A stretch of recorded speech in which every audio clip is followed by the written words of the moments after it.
Assalamualaikum warahmatullahi wabarakatuh. Alhamdulillahi rabbil alamin.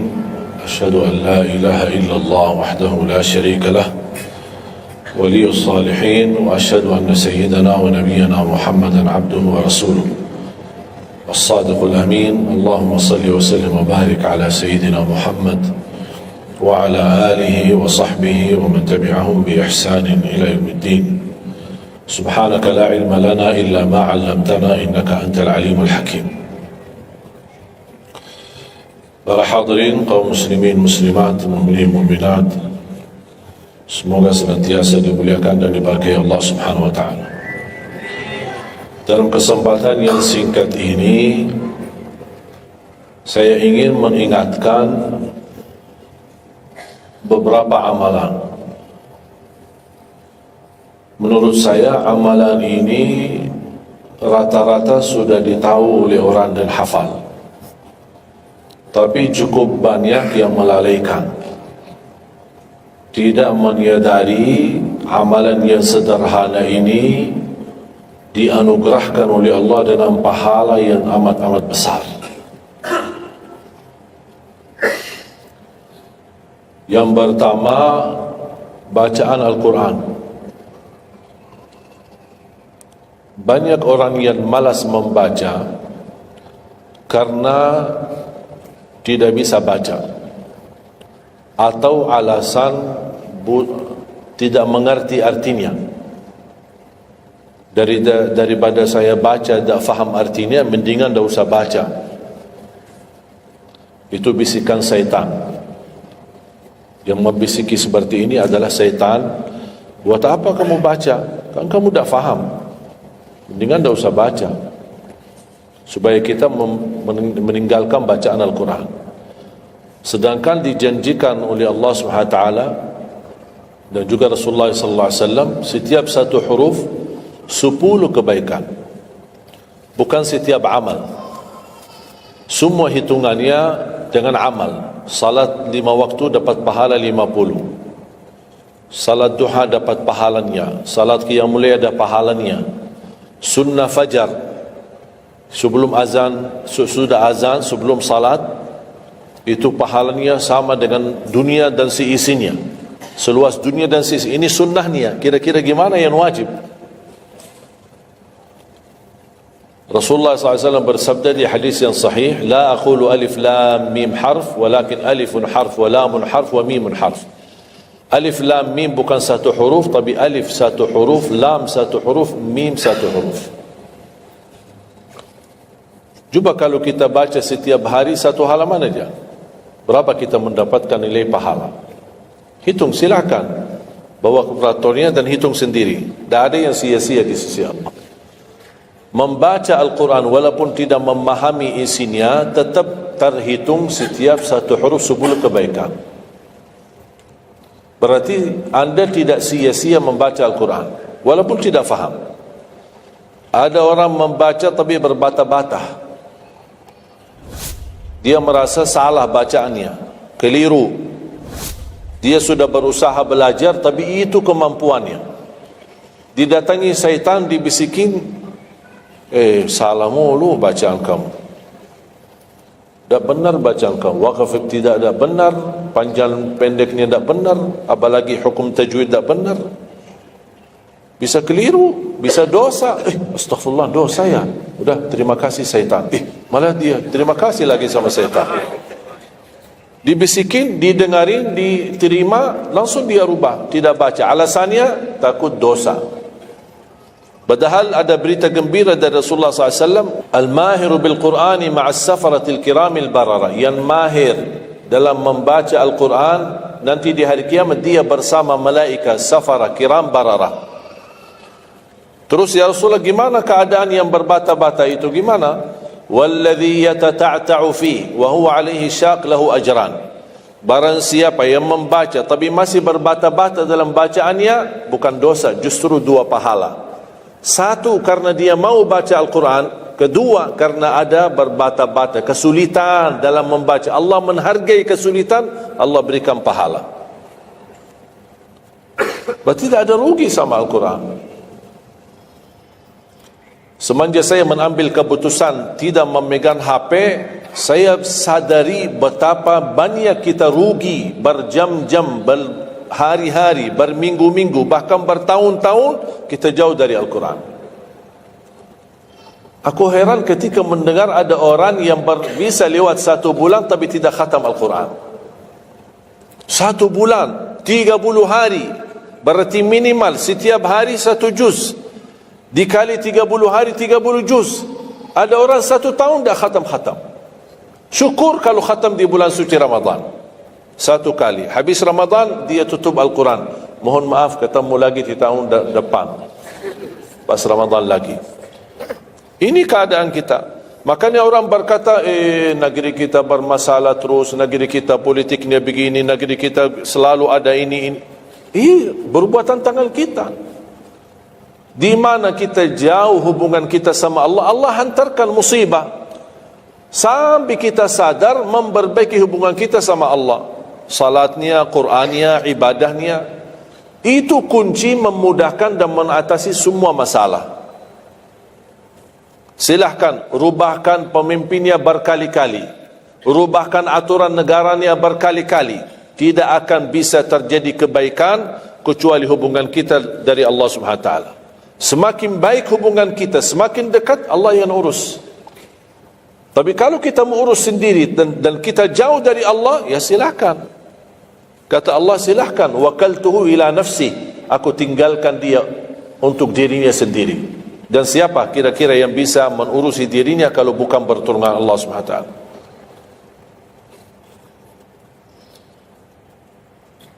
Jangankan bisa khatam Al-Quran dalam 30 hari, jangan 1 juz dalam 1 hari, 30 hari bisa dikhatam dalam waktu 10 jam.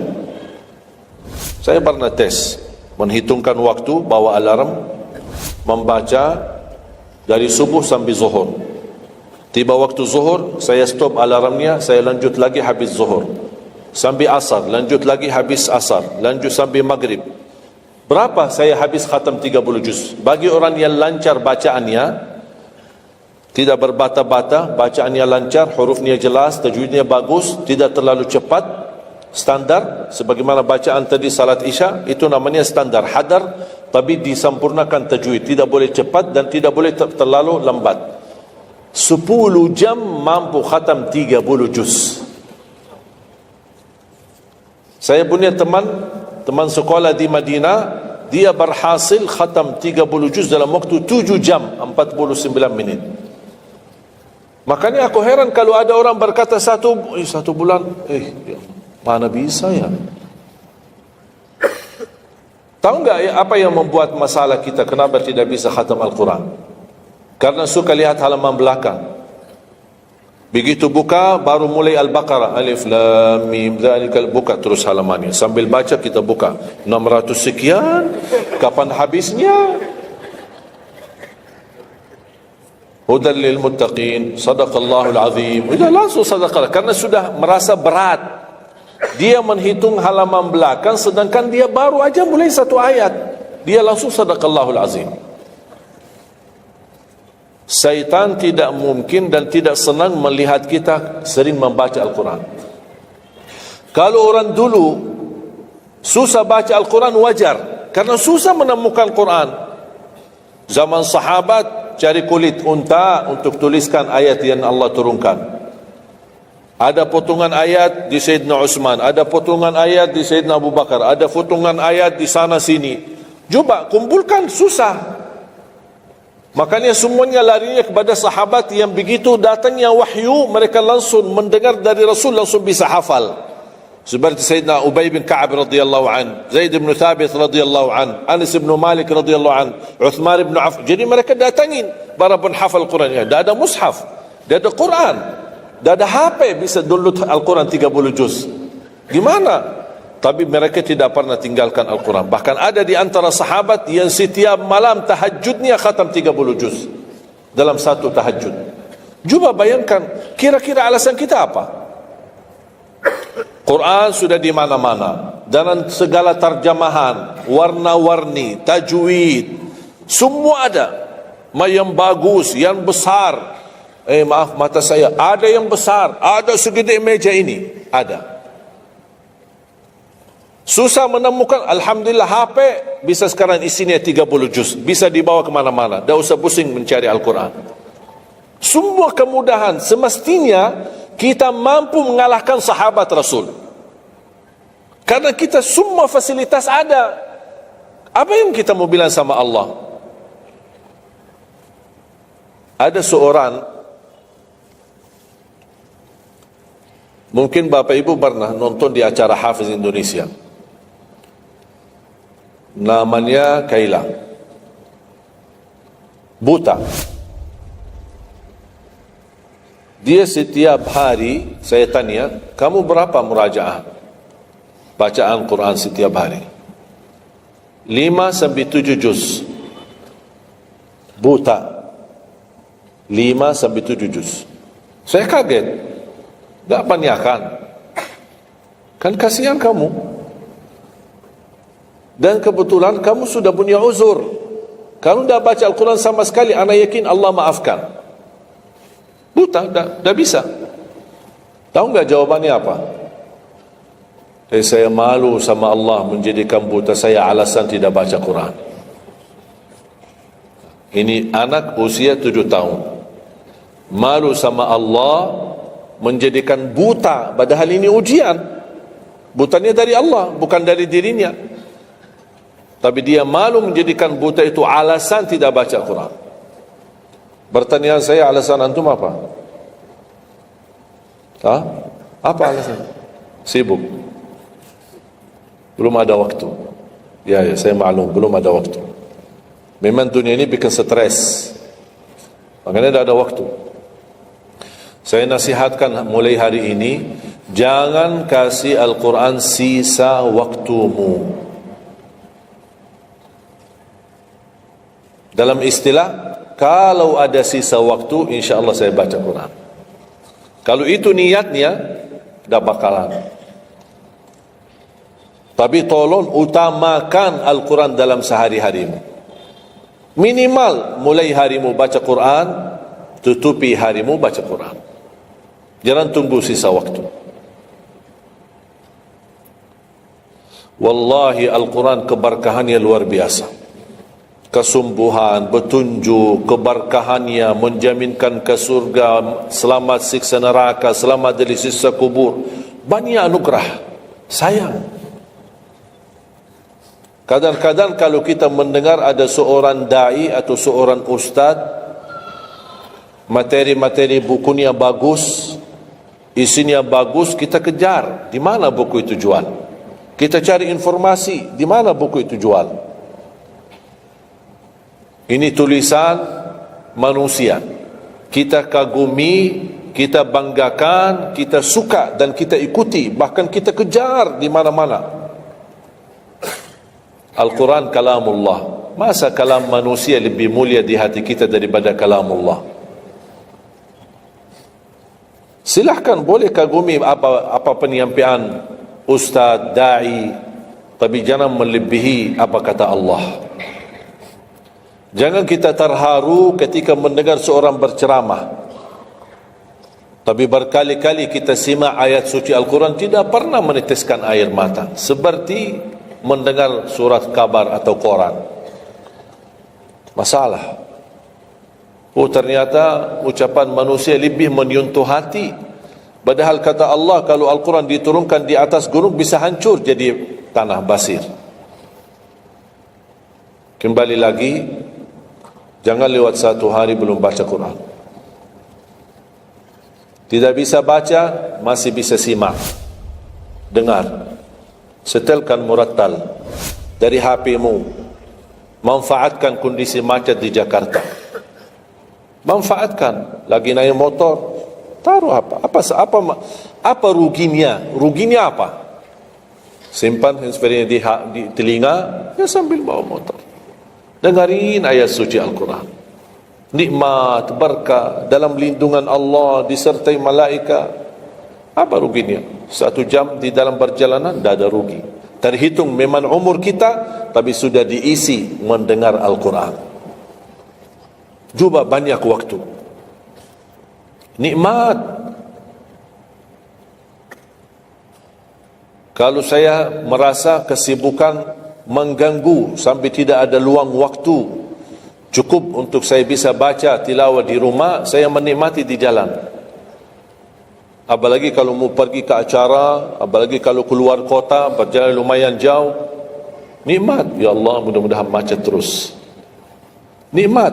Macet itu menjadi nikmat. Dah fikir macetnya karena lagi melihat Al-Quran.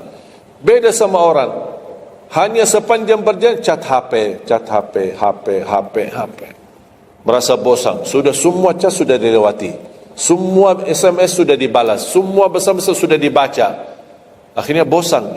Macet mulu ini Jakarta. Nanti temannya di sebelah, kalau bukan macet, bukan Jakarta loh. Itu habis waktu, sia-sia. Padahal Al-Quran ini kita baca tidak mesti dalam keadaan wudu. Apalagi kita dalam perjalanan, kita naik motor atau naik mobil, kita bisa dengan handphone kita, HP kita. Ada orang terus, gimana saya membawa Al-Quran terus saya tidak berwudu? Kan kamu menyentuh HP, bukan menyentuh Al-Quran. Persentuhan dengan HP. Jadi saya harap, sekali lagi mohon dengan sangat, kalau boleh terima permohonan saya, tolong tinggikan perhatianmu kepada Al-Quran. Ingin berkah rezeki, berkah umur, sihat wal afiat, bahagia selamat dunia akhirat, tolong perhatikan Al-Quran. Semakin banyak perhatian kamu kepada Al-Quran, semakin banyak perhatian Allah kepadamu. Terserah kamu milih. Mau dapat perhatian dari Allah cuma 1 jam, ya udah 1 jam aja baca Quran. Mau perhatian dari Allah selalu, udah selalu bersama Al-Quran. Karena ini Al-Quran kalamullah, bukan makhluk, bukan diciptakan, diturunkan. Kalamullah, ucapan Allah subhanahu wa ta'ala. Masa kita tidak tertarik? Cukup karena ini kalamullah, itu sudah cukup membuat kita tertarik. Masa kalam manusia lebih kita tertarik daripada kalamullah? Belum apalagi dijadikan setiap satu huruf 10 kebaikan.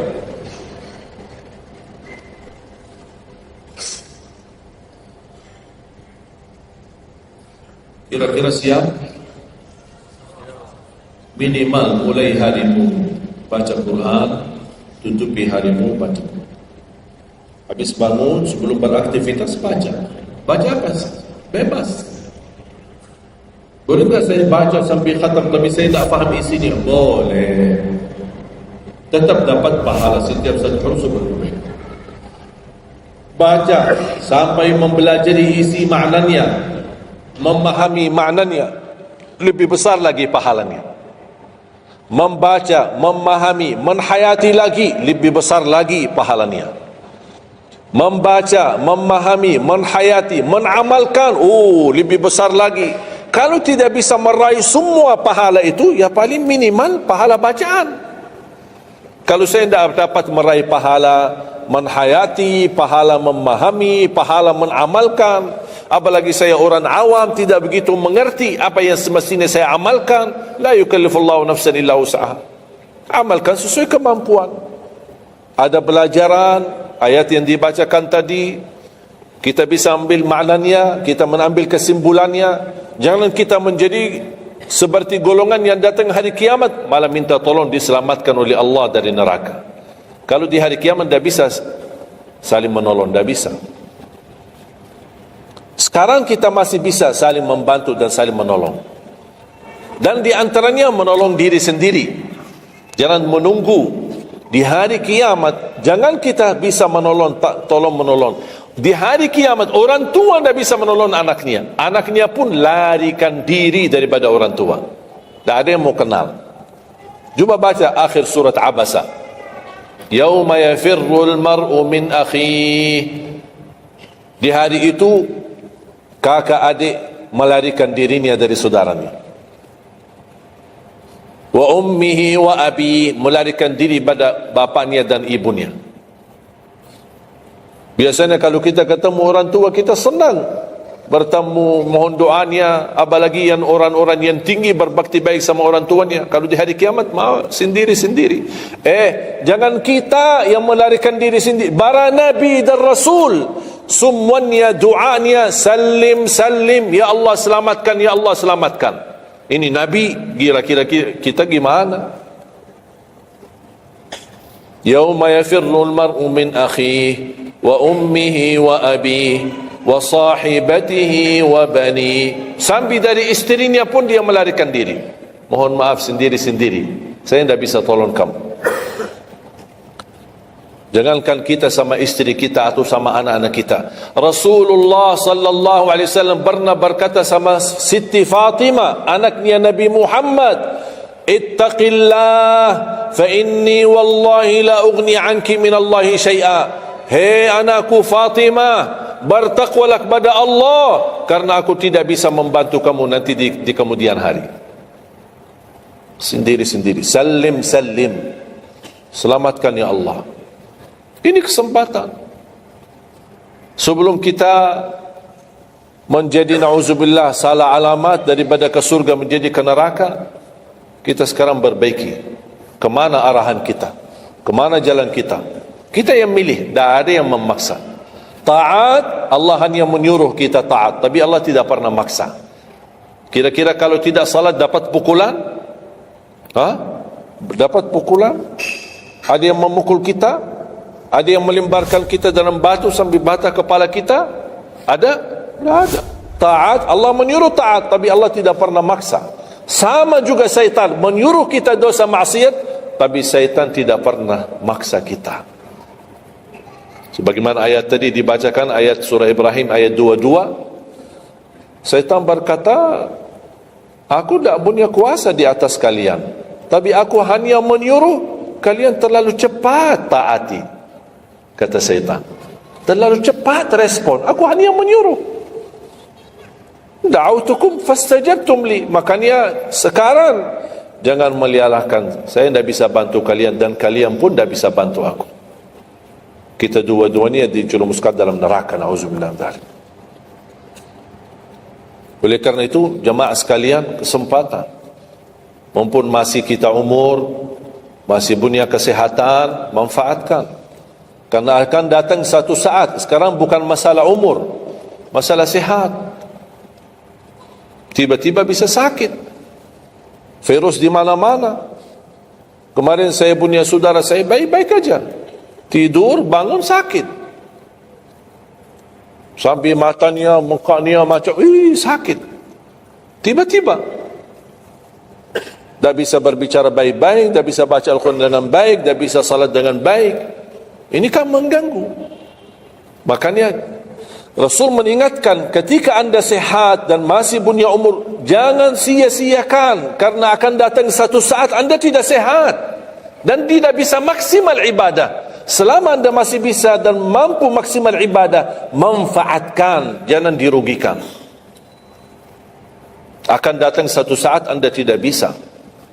Saat anda berdiri, manfaatkan salatmu saat berdiri. Besok akan datang satu saat anda tidak bisa berdiri. Bahkan ada orang yang ingin sekali sujud, tapi dia bisa karena sakit lutut. Dia tidak bisa lipatkan kakinya, tidak bisa sujud. Betapa banyak orang yang merugi ketika dia sehat, dia tidak memanfaatkan dan menikmati ibadahnya. Yang kedua, doa azan. Setiap hari kita mendengar azan 5 kali. Sayang sekali banyak yang sibuk dengan handphonenya. Azan ini panggilan Allah.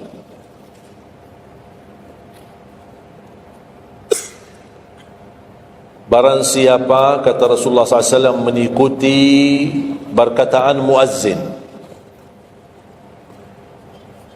artinya muazzin mengucapkan Allahu Akbar, Allahu Akbar, kita ucap Allahu Akbar, Allahu Akbar. Asyhadu an la ilaha illallah, asyhadu an la ilaha illallah, asyhadu anna Muhammadar Rasulullah, asyhadu anna Muhammadar Rasulullah. Habis wa asyhadu anna Muhammadar Rasulullah, kita berkata wa ana asyhadu an la ilaha illallah wahdahu la syarikalah wa anna Muhammadan abduhu wa rasuluh. Raditu billahi rabba wa bi Muhammadin nabiyya wa bil islami dina, sebagaimana diriwayatkan Imam Muslim.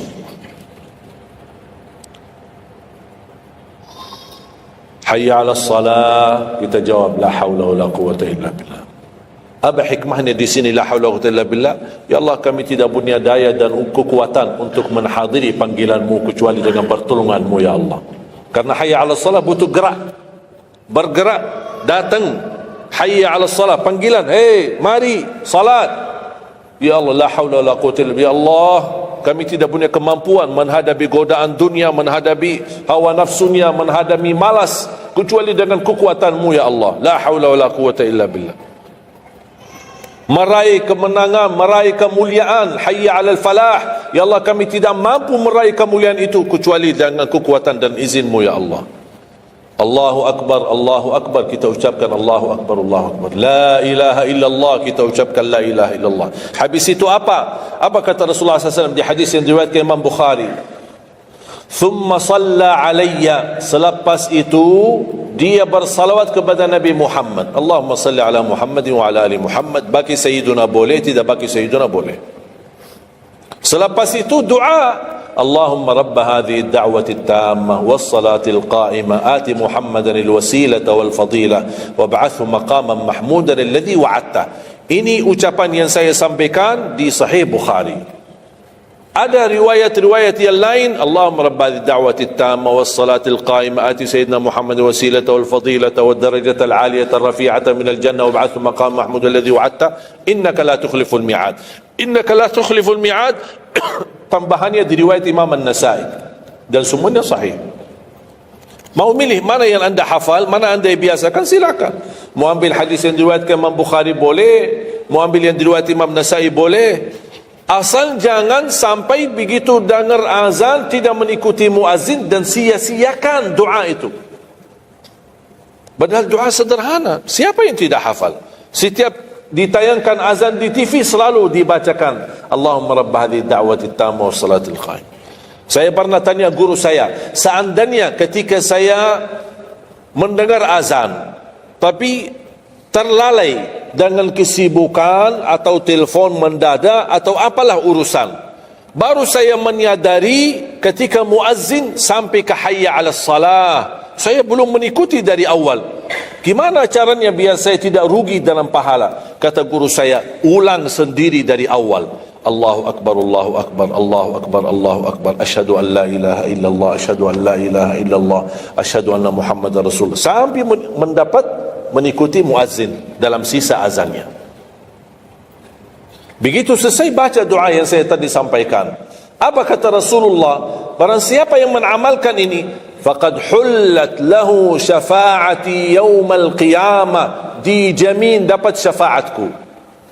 5 kali kesempatan tertulis nama kita, jaminan dapat syafaat Nabi Muhammad, tapi kita sia-siakan. Siapa yang tidak mau syafaat Nabi Muhammad? Ini kesempatan. Jangan tunggu hari kiamat baru saya minta, ya Rasulullah tolong syafaatkan. Ini Rasul sudah menawarkan ini sekarang. Mau enggak dapat syafaatku? Ikuti muazzin dan baca doa azan, kemudian dapat syafaatku. Berapa minit? Tak sampai 2 minit. Ikuti muazzin, selesai azan, doanya tak sampai 2 minit. Allahumma salli ala Muhammadin wa ala ali Muhammad. Allahumma rabbani da'wati tammah was salatil qa'imah ati Muhammad, dan sampai akhir. Innaka la tukhliful mi'ad. Berapa lama? 2 minit, 3 minit? Tak apa-apa, 5 minit. Tapi dapat jaminan syafaat Nabi Muhammad. Hanya waktunya cuma 5 minit. Kira-kira siap? Mulai hari ini. Menurut saya, yang saya sampaikan wallahi sederhana, sangat sederhana, tapi butuh perhatian aja. Butuh perhatian. Yang ketiga, jangan tinggalkan sunnah qabliyah subuh. Walaupun anda malas menjaga sunnah qabliyah ba'diyah. Kalau anda merasa diri malas, banyak kan ada sunnah qabliyah ba'diyah. Kan ada sunnah qabliyah zuhur, ba'diyah zuhur, ada qabliyah ba'diyah maghrib, ba'diyah isya, qabliyah subuh. Kalau anda merasa malas melaksanakan sunnah-sunnah, minimal jangan tinggalkan sunnah subuh. Pahalanya lebih besar daripada dunia dan seisinya. Walaupun anda telat bangun, sudah kesiangan, tetap wajib ambil air wudu, laksanakan sunnahnya, baru salat subuhnya. Walaupun anda bangun jam 11 siang, tetap banyak orang karena ketiduran dan terlewat waktunya, dia tidak salat subuh. Terus ini hutang, wajib bayar, dan tidak bisa besok ganti subuh 2 kali. Tidak ada di dalam agama. Subuh, ya udah, ya Allah, nawaitu salat subuh yang kemarin karena saya ketiduran lillahi ta'ala. Sudah bisa. Apa kata ini? Bukan, mohon maaf, ini bukan kata saya supaya orang jangan ini pendapat baru. Bukan kata saya, tapi kata Rasulullah SAW. Bukan kata Majlis Ulama Indonesia, bukan kata saya, bukan kata siapa-siapa. Kata Rasulullah sallallahu alaihi wasallam di hadis yang sahih, "Man nama an salatin aw nasiyaha falyusalliha mata dzakaraha, la kaffarata laha illa dzalik." Ya Allah, terima kasih ya Rasulullah. Sepertinya Rasul sudah diberitahu umatnya bakal ketiduran banyak dari salat. Makanya sudah diberikan solusi. Seandainya ketiduran, ini juga kata Rasulullah, man nama an salatin, silahkan nanti anda pas pulang buka di Google, biar lihat sanad hadisnya ini. Oh, Syekh Ali kau bawain hadis yang dah benar. Silahkan. Tahu, kenal enggak Syekh Google? Syekh Google kenal? InsyaAllah semua ilmu dia tahu. Tinggal masukin aja. Barang siapa yang ketiduran dari salat, hadis, terus klik, dia keluar. Semua dasarnya apa itu dijelaskan. Semua. Mau bahasa Arab ada, mau bahasa Indonesia ada, mau bahasa Inggris pun ada. Syekh Google hebat. Man nama an salatin aw nasiyaha falyusalliha mata dzakaraha la kafarata lahu illa dzalik. Barang siapa yang ketiduran, coba ketiduran. Tidur menurut ulama dianggap uzur. Pernah istri saya ketika saya keluar kota, dia hubungi dan dia bangun kesiangan, kira-kira jam 8. Dia telepon dan nangis. Kenapa nangis? Sakit? Enggak, ketiduran tadi subuh. Ya udah, ambil air wudu, salat subuh. Rasulullah aja pernah ketiduran dari salat subuh. Yang tidak boleh, jangan terlalu sering.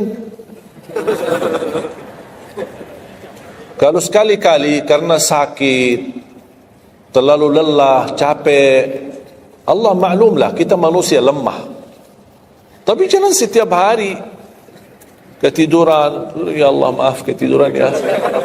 Kira-kira di jam kantor, kalau setiap hari kita telat, alasannya, ya maaf bos, ketiduran. Besok lagi alasan yang sama, maaf ketiduran. Besok lagi alasan yang sama. Kira-kira gimana? Dipecat enggak? Dipecat. Malu kita, sama manusia aja tak berani kita dengan alasan yang sama, kita selalu itu aja. Masa sama Allah kita berani? Sekali-kali boleh uzur, capek, sakit, sekali-kali, tapi jangan terlalu sering. Ketika kita bangun jam berapapun wajib laksanakan, karena kata Rasulullah tidak ada kafarah yang lain. Tidak ada kata ganti dengan uang atau ganti dengan sedekah atau ganti dengan, tidak bisa. Tunaikan. Falyusalliha, kata Rasulullah, falyusalliha, segerakan salat itu jam berapapun, walaupun kesiangan.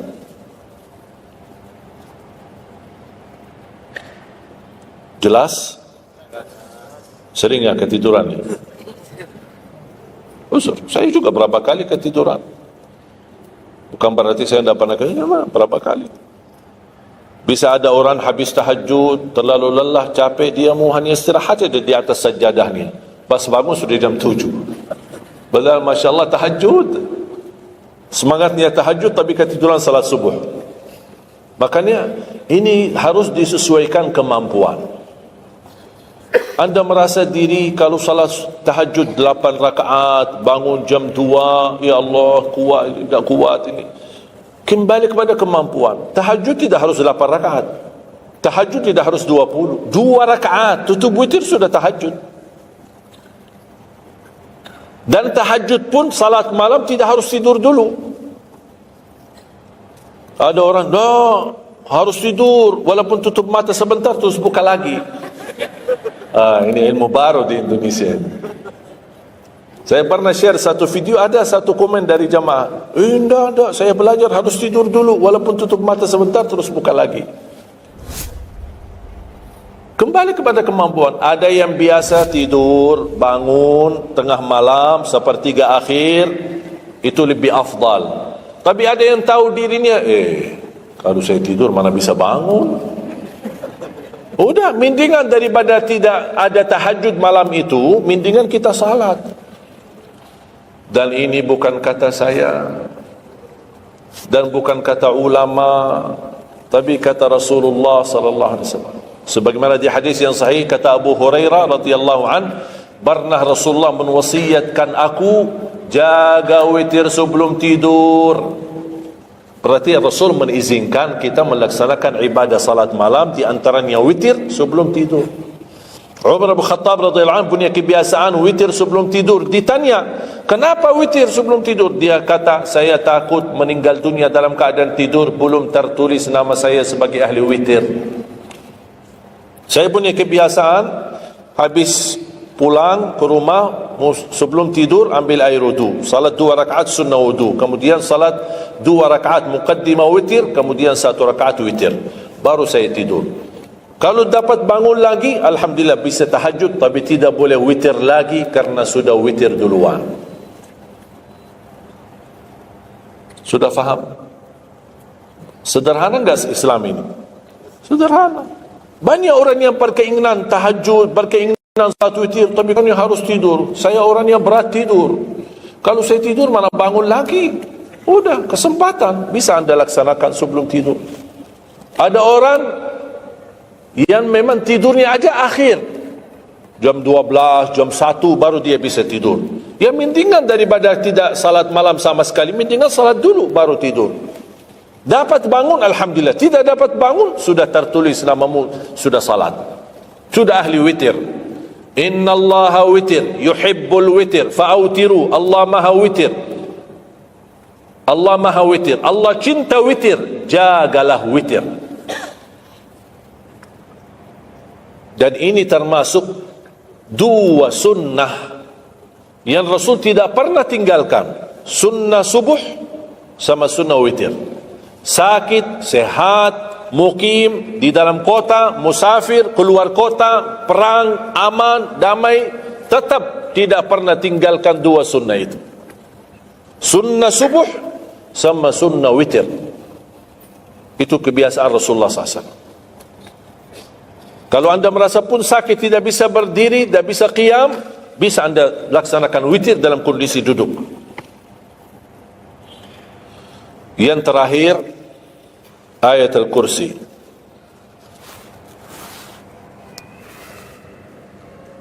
Jangan tinggalkan ayat al-kursi lepas salat.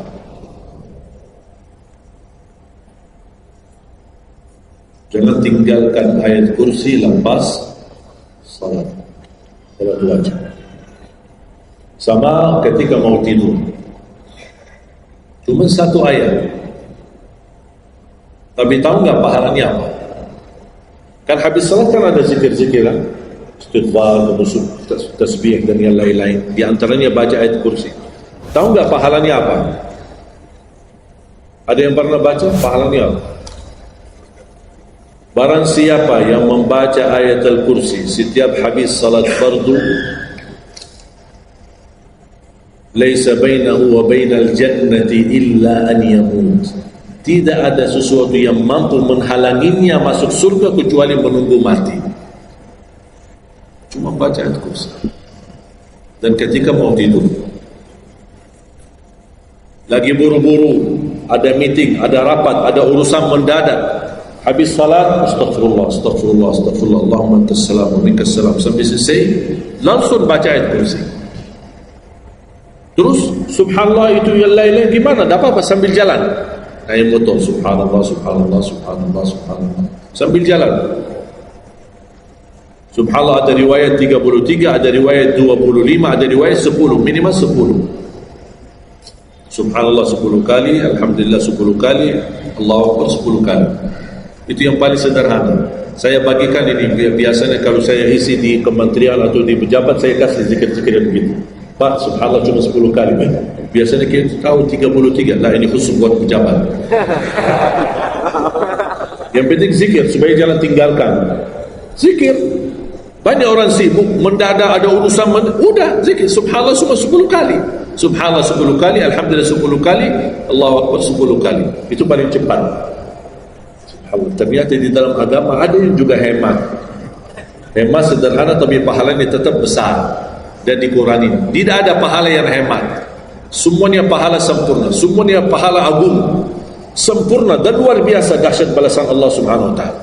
Makanya jangan disia-siakan.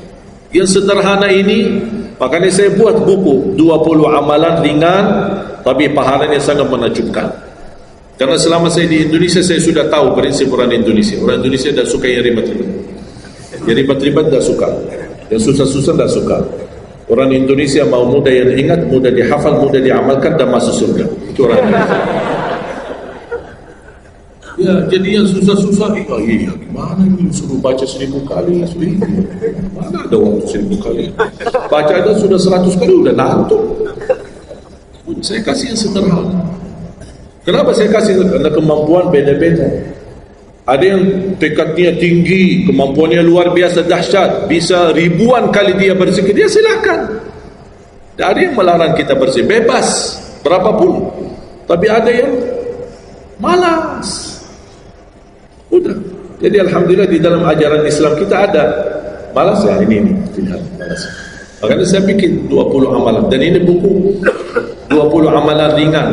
Pahalanya sangat menakjubkan. Pahalanya sangat besar walaupun amalannya ringan, mudah, sederhana. Dan buku ini hanya laku di Indonesia, tidak laku di Arab. Karena cocok dengan budaya Indonesia, saya sudah hafal. Dan sama dengan bacaan. Mohon maaf tadi kepanjangan insya. Pas begitu saya ingat merindukan kota Madinah, suasana Madinah. Pas di rakaat yang kedua saya, ya Allah, ini ibu saya di Indonesia. Makanya saya tidak jadi panjang rakaat kedua, biar lebih cepat. Karena memang budaya ini tidak bisa panjang-panjang, lama-lama tidak bisa. Kalau kulhu bisa dibagi 2, terima kasih. Kita lihat tarawih kan salah satu contoh tarawih. Walaupun 23 rakaat jumlahnya banyak, tapi ayatnya pendek. Al-Hakum qul al-Asr qul al-Humazah qul. Ini budaya. Kita kan hormati budaya, harus belajar.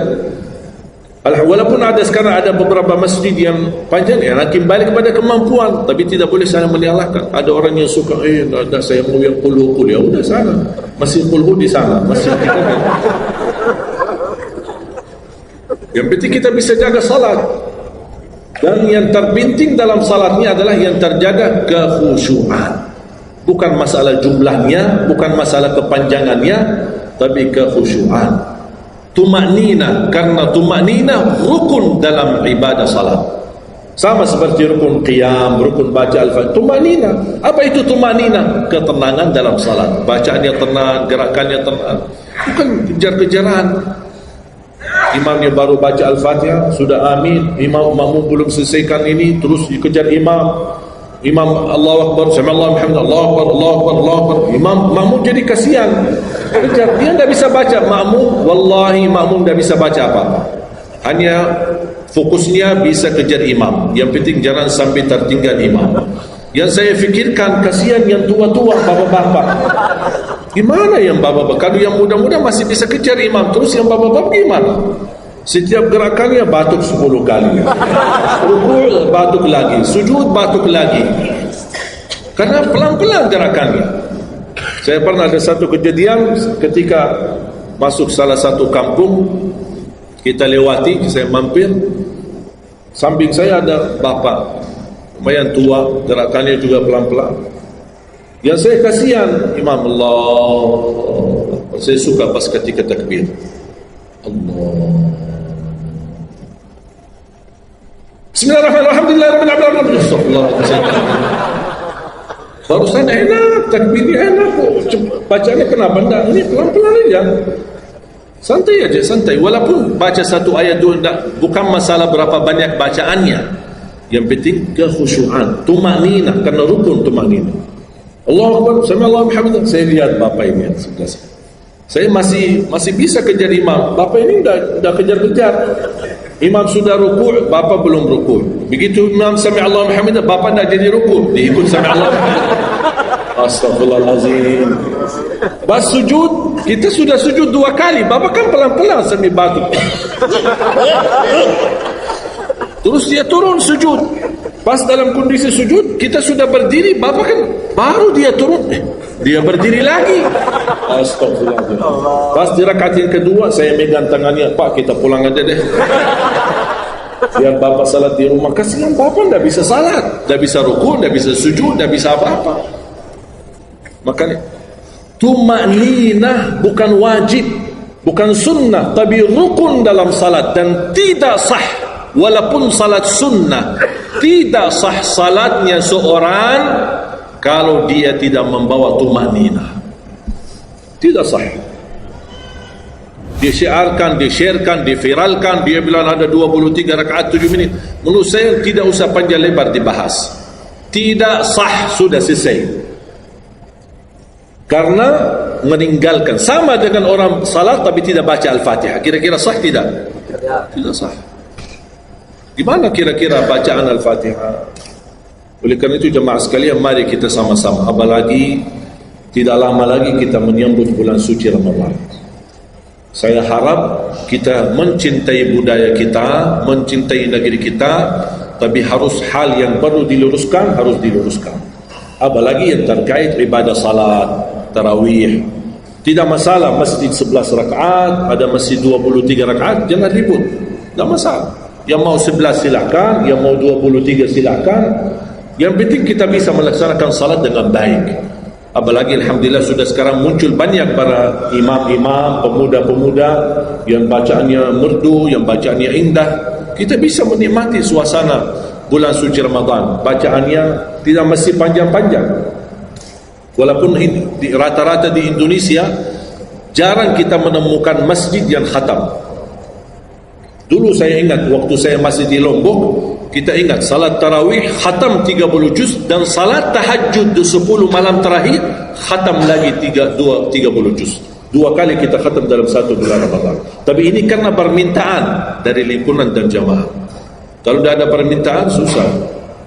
Apalagi orang baru datang. Saya sering memperhatikan orang baru datang kayaknya salah masuk masjid. Pas begitu melihat imamnya kepanjangan, masjid apaan? Mundur ke belakang. Maka saya pas ketika lihat ada makmum mundur, saya baru masuk. Bapak mau kemana? Mau ambil wudu lagi. Pas habis salat saya tarik kanan kiri, tidak ada. Ternyata ambil wudu di rumahnya. Jadi karena tidak semua bisa, makanya tidak boleh kita saling menyalahkan, tapi kita harus saling mengingatkan.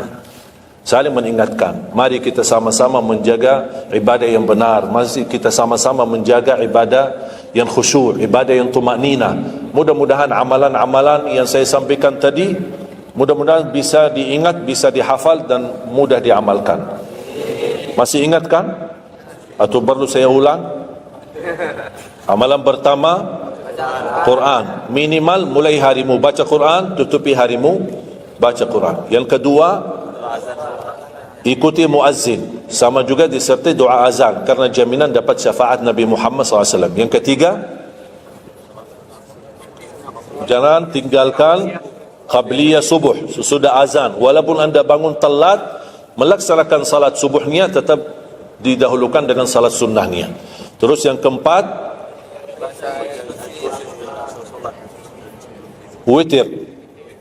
Witir, jangan lewat satu malam belum witir. Walaupun anda bisa laksanakan witir habis salat sunnah ba'diyah Isya atau sebelum tidur anda di rumah bisa laksanakan witirnya.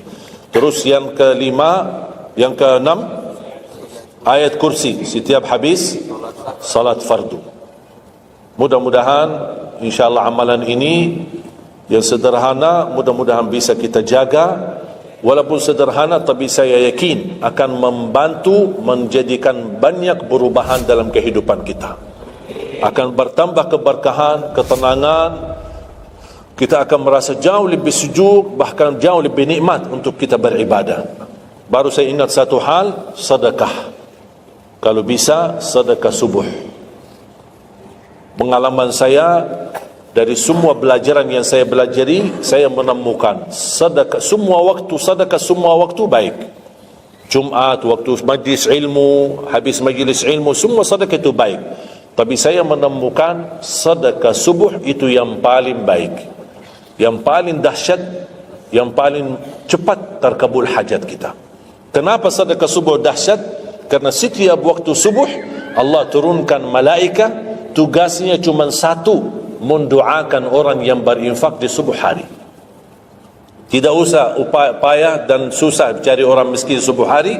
Mulai malam ini anda sediakan kota amal dalam rumahmu, atau anda bisa pinjam seperti kota amal ini Darut Tauhid ya,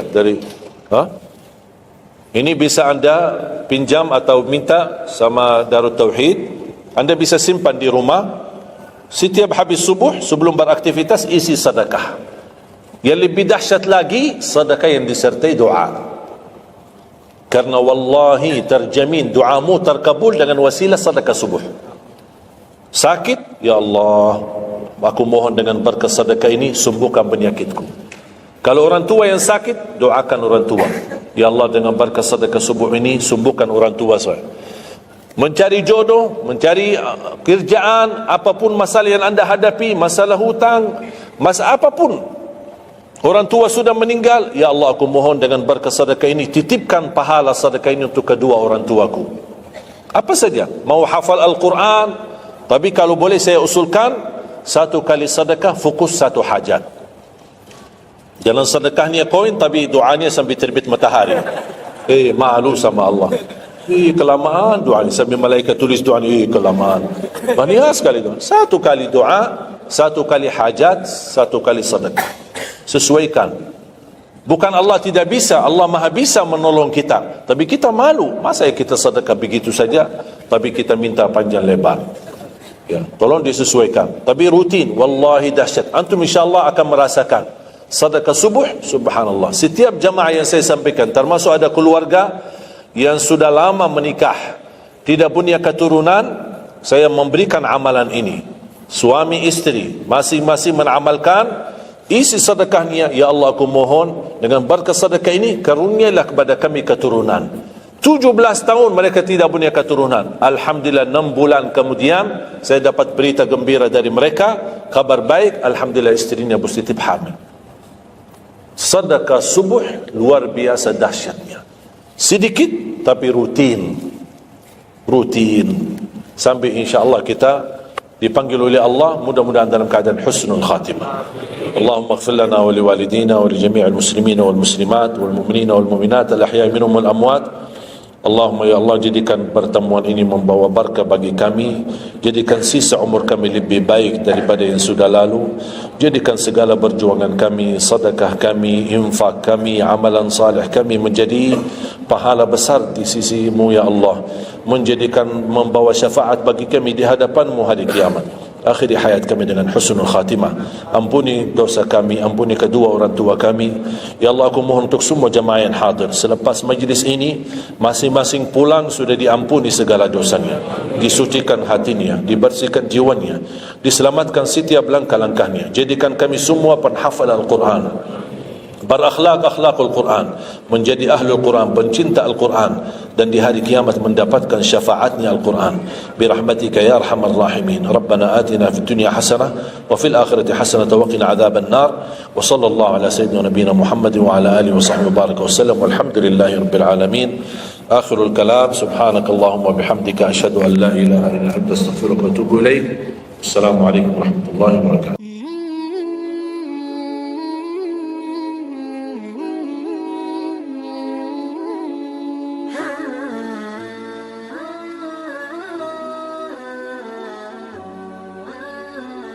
Mm-hmm.